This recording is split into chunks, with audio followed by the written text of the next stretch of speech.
আজকের ভিডিওতে আমরা আলোচনা করব একটা খুবই গুরুত্বপূর্ণ অবজেক্ট ওরিয়েন্টেড প্রোগ্রামিংয়ের কনসেপ্ট পলিমরফিজম নিয়ে। তাহলে চলুন শুরু করা যাক। পলিমরফিজম শব্দটার মানে হল মেনি ফর্মস, অর্থাৎ অনেকগুলো রূপ। প্রোগ্রামিংয়ে পলিমরফিজম মানে হচ্ছে একই নামের ফাংশন, অবজেক্ট বা ভ্যারিয়েবল ভিন্ন ভিন্ন সিচুয়েশনে ভিন্নভাবে বিহেভ করতে পারা। একটা সহজ উদাহরণ যদি বলা হয় ড্রাইভ শব্দটি, এটা হতে পারে গাড়ি চালানো অথবা কোনো ব্যবসায়িক পদক্ষেপ নেয়ার জন্য কাজ করা, ড্রাইভিং এ প্রজেক্ট। এখানে ড্রাইভ শব্দটি একই, কিন্তু পরিস্থিতি অনুযায়ী এর অর্থ ভিন্ন। প্রোগ্রামিংয়ে এই একই ধারণা অনুসরণ করা হয়, যেমন একই নামে মেথড বা ফাংশন ভিন্ন ভিন্ন কনটেক্সটে আলাদাভাবে কাজ করতে পারে, আর ওপির এই ক্ষমতাকেই বলা হয় পলিমরফিজম। সি++-এ পলিমরফিজম দুইভাবে অ্যাচিভ করা যায়। নাম্বার 1 কম্পাইল টাইম পলিমরফিজম, আর number 2 run time polymorphism. Compile time polymorphism বা এটাকে স্ট্যাটিক পলিমরফিজম হিসেবেও অভিহিত করা হয়। এই পলিমরফিজম ঘটে কম্পাইলেশন সময়। কম্পাইলার আর্গুমেন্টের টাইপ দেখে আগেই বুঝে ফেলে কোন ফাংশন কল হবে, আর এটা অ্যাচিভ করা যায় ফাংশন ওভারলোডিং বা অপারেটর ওভারলোডিংয়ের মাধ্যমে। চলো একটা কোড এক্সাম্পল দেখি।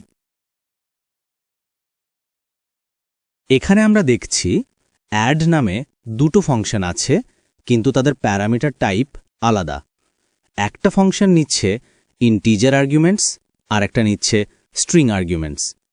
এখন যখন আমরা c.add 5 আর 10 লিখি, কম্পাইলার দেখে নিচ্ছে 5 আর 10 দুটোই ইন্টিজার টাইপের ভ্যালু। তাহলে কম্পাইলার বলে ওকে, ইন্টিজার ভার্সনটা কল করতে হবে।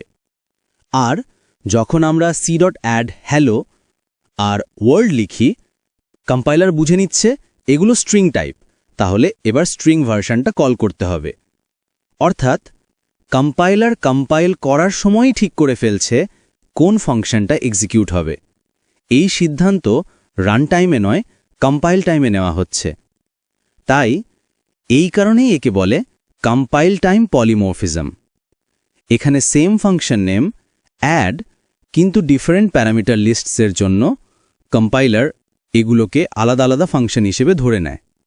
এইভাবে একই নামের ফাংশনকে বিভিন্ন কাজের জন্য ব্যবহার করার প্রক্রিয়াকেই বলা হয় ফাংশন ওভারলোডিং।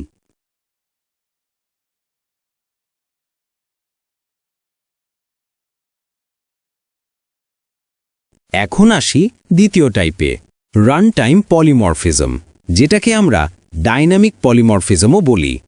এই পলিমরফিজম ঘটে প্রোগ্রাম চলার সময় বা রান টাইমে। মানে কোন ফাংশন ভার্সনটা কল হবে তা কম্পাইলার কম্পাইল করার সময় জানে না, এটা ঠিক হয় প্রোগ্রাম চলার সময়।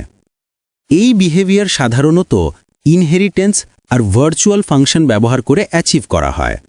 রান টাইম পলিমরফিজম বুঝতে গেলে আমাদের তিনটি জিনিস জানতে হয়: ইনহেরিটেন্স, ভার্চুয়াল ফাংশন আর ওভাররাইডিং। প্রথমে আসি ইনহেরিটেন্সে। ইনহেরিটেন্স মানে হলো এক ক্লাসের প্রপার্টি আর বিহেভিয়ার অন্য ক্লাসে পাওয়া। মানে আমরা একটা বেস ক্লাস বানালাম, ধরো অ্যানিমাল। এখন ডগ ক্লাস যদি অ্যানিমাল থেকে ইনহেরিট করে, তাহলে ডগ ক্লাসে অ্যানিমালের সব ফাংশন আর ভ্যারিয়েবল চলে আসবে। এইভাবে কোড রিইউজ করা যায় আর রিলেশনশিপ তৈরি হয়, যেমন ডগ ইজ অ্যান অ্যানিমাল, এইটাই ইনহেরিটেন্স।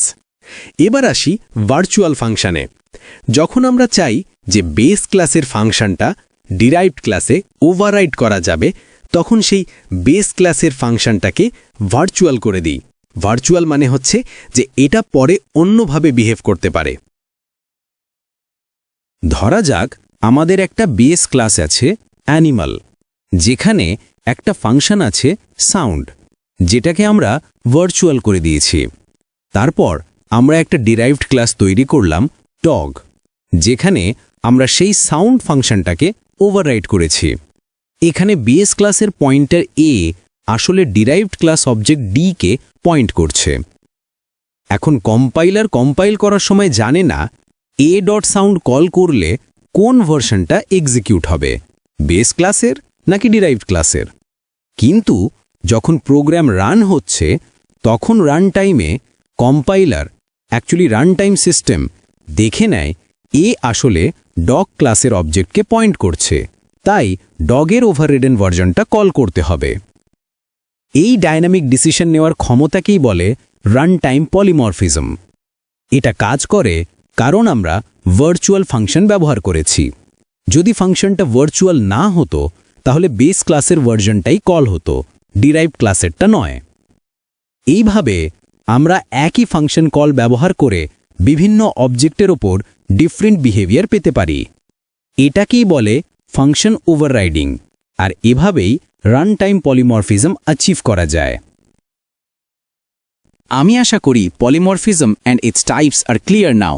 যদি কোনো কোয়েরি থাকে পলিমরফিজম সম্পর্কে, then please post your question in the comment section.